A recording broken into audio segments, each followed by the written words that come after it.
Hello दोस्तों, ये जो है गेंट्री कैन का जो प्रोटेक्टिव पैनल रहता है उसका एक सर्किट डायग्राम है, पावर सर्किट डायग्राम है। तो कैसे कैसे वो होता है और उसको कैसे देखते हैं वो देखते हैं एक बार। तो यहाँ में हमारा RYB जो है वो इनपुट सप्लाई है। जब हमारा प्रोटेक्टिव पैनल में आएगा तो सबसे पहले यहाँ के MCB होगा। यहाँ पे देखो MCB1 है, 320 एम्पियर का है। वो जो MCB ऑन करेंगे तो हमारा यहाँ पे देखो L1 L2 L3, यहाँ पे L1 L2 और L3 से यहाँ पे तीन ये इंडिकेटर है। जब हमारा तीनों फेज आएगा तो ये तीन इंडिकेटर R Y और B ये तीनों जलेगा। अगर कोई फेज एक नहीं आ रहेगा तो ये इंडिकेटर कोई एक नहीं जलेगा। उसके बाद यहाँ पे देखिए दो L1 और L2 से यहाँ पे एक MCB है, 2 पोल MCB है और यहाँ पे एक ट्रांसफार्मर है। ये जो ट्रांसफार्मर है हमारा कंट्रोल के लिए है। जो 415 उसमें इन होगा यहाँ पे और 110 वोल्ट जो है आउटपुट होगा जो कंट्रोल के लिए जाएगा। और ये है जो 1.5 kVA का है, देख सकते हैं आप। तो यहाँ से जो 110 वोल्ट आउटपुट निकलेगा तो ये हो गया 0 वोल्ट न्यूट्रन हो गया यहाँ पे, और ये हो गया हमारा 110 वोल्ट AC।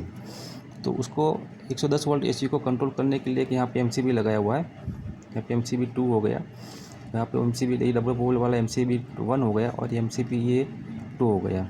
उसके बाद जब 110 वोल्टेज निकलेगा तो हमारा ये SPP तो सिंगल फेज प्रिवेंटर रहता है उसकी NC में जाएगा।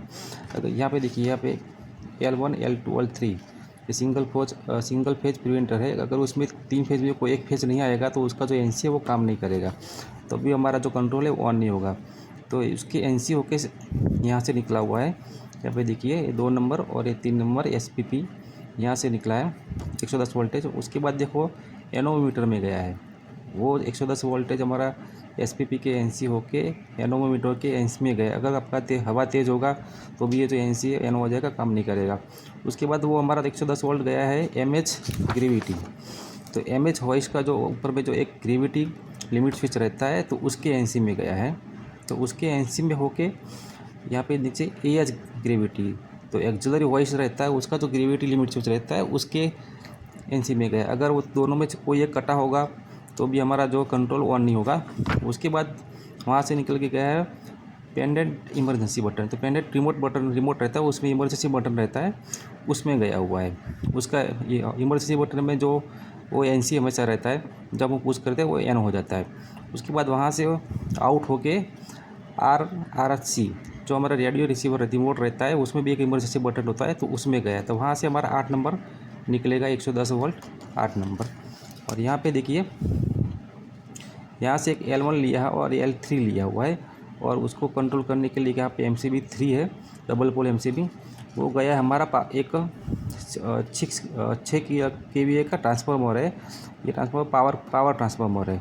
ये वाला जो ट्रांसफार्मर हो गया वो कंट्रोल लाइटिंग के लिए हो गया, ये हमारा कंट्रोल के लिए हो गया, और ये वाला हो गया हमारा पावर के लिए जो 220 वोल्ट आउटपुट निकलेगा।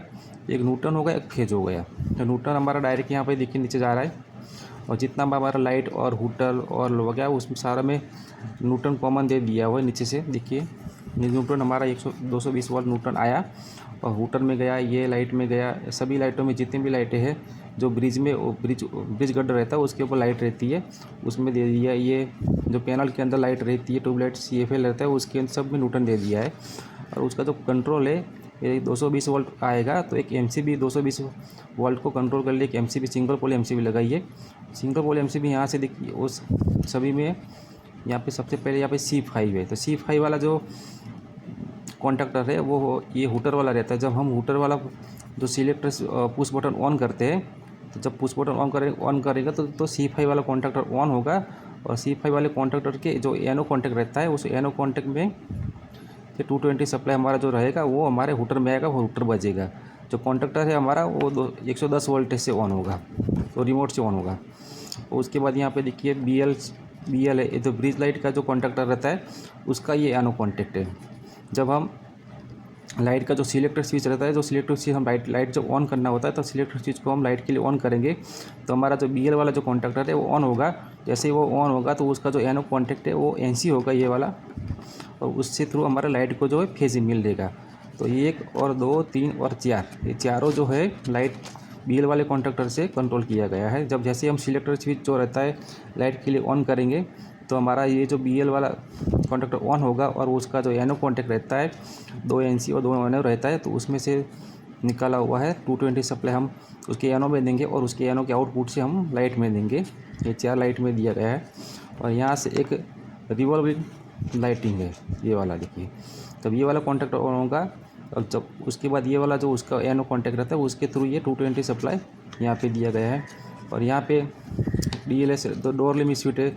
जब हम पैनल का डोर खोलते हैं तो उसका जो ऊपर में एक स्विच रहता है, वो स्विच हमारा जो एनो रहता है, जैसे हम डोर खोलेंगे तो वो NC हो जाता है, तो हमारा सप्लाई डायरेक्ट यहाँ पे लैंप में आता है। यहाँ पे न्यूट्रल हमने डायरेक्ट दिया है नीचे से, और हमारा फेज जैसे हम डोर खोलेंगे तो जो लिमिट स्विच है वो NC हो जाएगी और हमारा 220 सप्लाई यहाँ पे CFL को मिलेगा और हमारा जो पैनल का जो लाइट है वो चालू हो जाएगा। जो यहाँ पे 1 नंबर 2 नंबर 3 नंबर जितने भी पैनल हो सब में ऐसा सप्लाई दिया हुआ है। उसके बाद यहाँ से 120 नंबर 121 नंबर आगे जाएगा और यहाँ से जो न्यूट्रल वाला सप्लाई है 119 नंबर है वो आगे जाएगा। और ऊपर में देखिए यहाँ पे L1 L2 L3 ये तीनों फेज हमारे SP सिंगल फेज प्रिवेंटर में रहता है, उसमें आता है और उसमें से ये 110 वाला जो वोल्टेज है कंट्रोल होता है। अगर कोई भी एक फेज नहीं रहेगा तो ये जो NC है वो NC नहीं होगा, तो हमारा कंट्रोल ऑन नहीं होगा।